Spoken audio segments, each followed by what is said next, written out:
Hello friends, welcome to my YouTube channel. My name is Kalpesh. My YouTube channel name is Maths Magic Tuition Classes.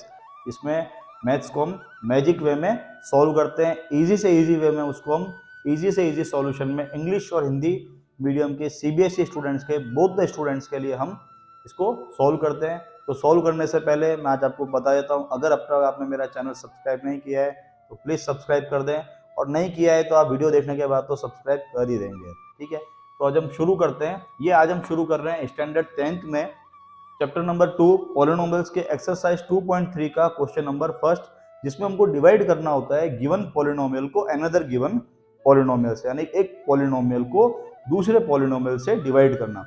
तो जिस polynomial को हमको divide करना होता है उसको हम डिनोट करते हैं px से, और वो हमारे पास गिवन है x³ minus 3x² plus 5x minus 3।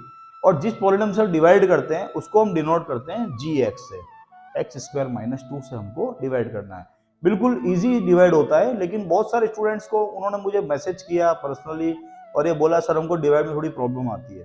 तो हम इसको एकदम इजी वे में आज सोल्व करेंगे, जिससे कि डिवाइड में जो आपको प्रॉब्लम आती है वो अब नहीं आएगी। ठीक है, तो हम शुरू करते हैं। आप साथ में हो ना? ओके।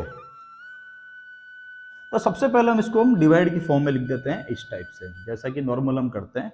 तो इसको हम डिवाइड की फॉर्म में लिख देते हैं x³ minus 3x² plus 5x minus 3। अब आपको जब डिवाइड की फॉर्म में आप लिखते हो तो आपको ये देखना चाहिए कि जो भी आप x की जो टर्म्स है यानी जो वेरिएबल्स है ये डिसेंडिंग ऑर्डर में है या नहीं है, यानी पर्टिकुलर फॉर्म में है नहीं। जैसे देखो x³ फिर x², then x, then constant number, यानी कोई भी टर्म अगर बीच में नहीं होगा, मान लो x³ के बाद अगर डायरेक्ट x आ रहा है तो हम उसको लिखते हैं 0x², यानी हमको उस टर्म को वहां पे यूज तो करना ही होता है, क्योंकि उससे कुछ ना कुछ वैल्यू हमको फ्यूचर में आने वाले टाइम जो आप क्वेश्चन करोगे सॉल्व करोगे तो मिलेगी। ठीक है, अब आपको डिवाइड करना है x² माइनस 2 से, इससे डिवाइड करना है। यहाँ पर अगर x का टर्म नहीं होगा ना तो चलेगा, क्योंकि इससे हम डिवाइड कर रहे हैं, इसलिए इसमें कोई प्रॉब्लम नहीं है। ठीक है ना, लेकिन यहाँ पर पर्टिकुलर डिसेंडिंग ऑर्डर की फॉर्म होनी चाहिए। हाँ, लेकिन इसमें कांस्टेंट आगे नहीं होना चाहिए, कांस्टेंट हमेशा बैक साइड रहेगा। अगर आपको मान लो ऐसा दिया हुआ होता कि 2 माइनस x² या माइनस 2x² प्लस में, तो उसको आपको रीअरेंज करके x² माइनस 2 की फॉर्म में हम बनाते हैं। ठीक है, तो आगे हम अब शुरू करते हैं। तो हमारे पास क्वेश्चन है x² minus 2 divided to x³ minus 3x² plus 5x minus 3। अगर अपन रफ में थोड़ा सा देखें, मैं आपको समझाता हूँ। तो आपने देखा होगा आप छोटी क्लास में 8 को जैसे 2 से डिवाइड करते हैं, आप सबने किया ही होगा, डिवाइड बहुत इजी है। तो अगर आप कैसे डिवाइड करोगे, देन 2 1 जा 2, 2 2 जा 4, 2 3 जा 6 एंड 2 4 जा 8।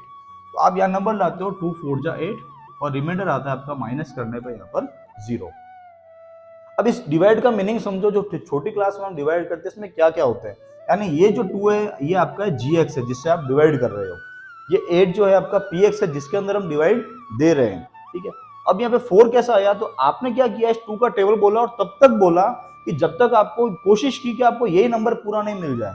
यानी हम हमेशा जब डिवाइड करते थे ट्राई ये करते हैं कि रिमाइंडर हमेशा क्या हो, हमारा 0 हो, और यहाँ पे कोई ना कोई क्वेश्चन में एक नंबर हमको मिल जाए।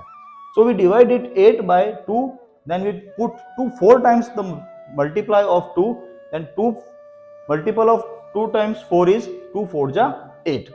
तो 8 में से 8 अब यहाँ पे 0 कैसा आता है, क्योंकि आप नीचे वाला जो नंबर होता है उसको इसका ऑपोजिट करते हो। कैसे ऑपोजिट, क्योंकि ये जो नंबर होता है वो पॉजिटिव होता है, यानी प्लस का होता है, और यहाँ पर आप क्या करते हो, माइनस करते हो। वैसे क्वेश्चन में माइनस होता नहीं है, बट आप फिर भी करते हो क्योंकि हम माइनस ही करते हैं यहाँ पर। तो माइनस करेंगे तो 8 में से 8 जाएगा तो 0 आएगा। वही चीज बस आपको यहाँ पर करनी है। कैसे करनी है, जैसे आपको सारे टर्म नहीं देखने, आपको हमेशा फर्स्ट टर्म से बिलोंग करना है। जैसे आप बड़े बड़े नंबर होते हैं, जैसे 87 6 होता है, तो हमेशा हम सिंगल फर्स्ट डिजिट में ही डिवाइड करते हैं, आपको पता होगा। अगर नहीं जाता है तो हम 2 डिजिट लेते हैं, लेकिन हमेशा हम क्या लेते हैं, फर्स्ट डिजिट में ही मल्टीप्लाई करते हैं। तो यहाँ पर जैसे कि फर्स्ट डिजिट हम लेते हैं, तो सेम आपको यहाँ पर क्या करना है, इस डिवाइड में यहाँ पर आपको फर्स्ट टर्म का यूज करना है। क्या करना है, फर्स्ट टर्म का, px में भी और gx में भी।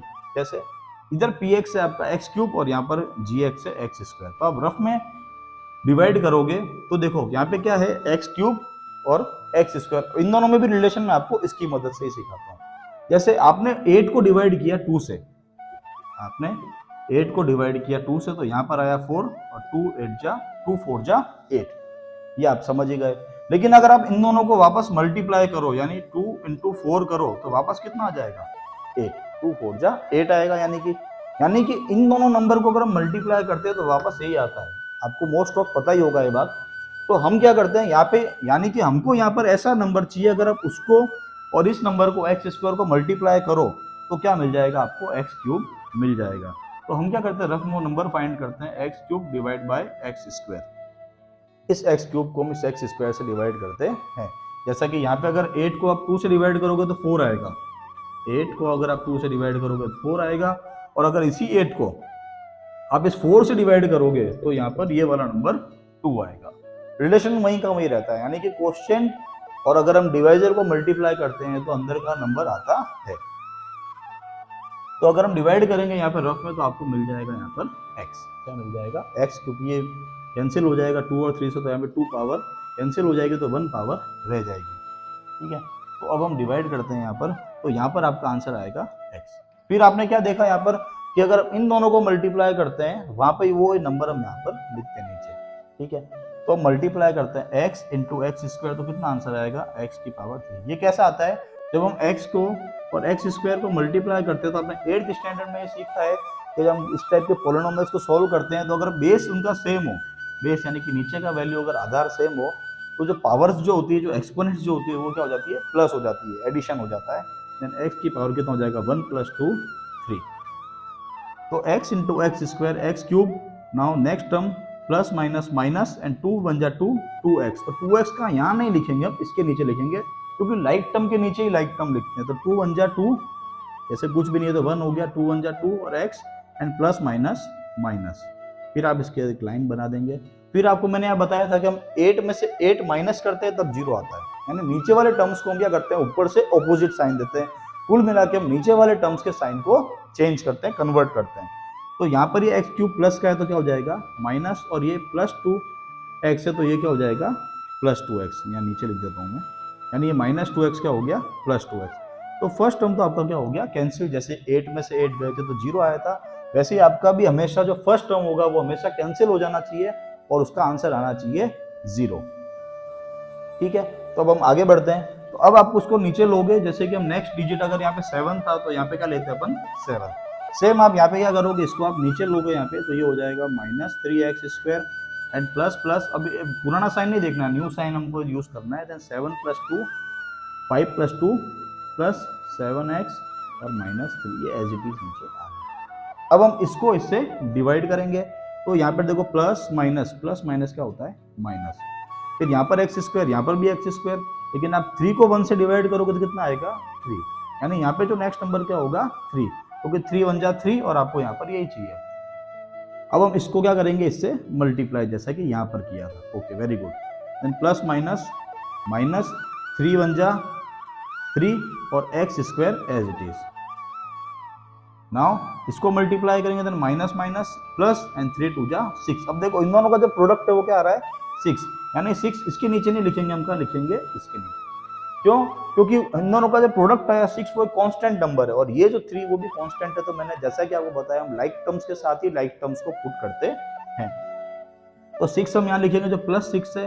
फिर मैंने आपको बताया था कि हम क्या करते हैं, जो नीचे वाले जो टर्म्स होते हैं उनको जो साइंस हो क्या करते हैं, साइन यानी कि निशान है उनको चेंज कर देते हैं, यानी जो प्लस का साइन होता है उसको हम माइनस करते हैं और जो माइनस का साइन होता है उसको हम प्लस के साइन में लिख देते हैं। ठीक है, तो इसका साइन माइनस से हो गया प्लस और इसका साइन हो गया प्लस से माइनस, तो फर्स्ट टर्म कैंसिल। ऐसा हम इसलिए करते हैं कि यहाँ पर जैसे कि 0 आया था, सेम यहाँ पर भी जो फर्स्ट टर्म है वो क्या हो जाए कैंसिल हो जाए, उसकी झंझट हमको क्या हो जाए खत्म हो जाए। वो करना पड़ेगा, नहीं तो डिवाइड अगर सॉल्व नहीं होगा।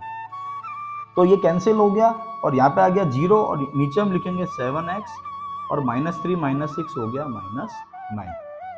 यानी अब नेक्स्ट अगर आप देखोगे तो अब कोई ऐसा नंबर नहीं है जिसको आप मल्टीप्लाई करो तो x² आवे, क्योंकि यहाँ पर x² का टर्म है ही नहीं।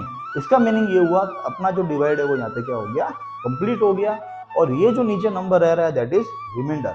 ये क्या है रिमाइंडर है, जो शेष नीचे रह गया है।